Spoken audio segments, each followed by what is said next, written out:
Introducing the Massimo Dining Table. The table base pays homage to postmodern Italian design with elegant concentric arches that tear back gracefully on both sides. The top comes in a racetrack form that is available in a 44-inch width and standard lengths of 8 feet or 10 feet.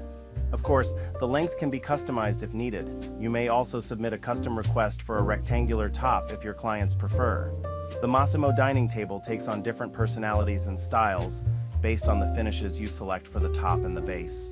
I've seen this table go from classic Art Deco style to California modern and everything in between, just based on finishes that designers selected.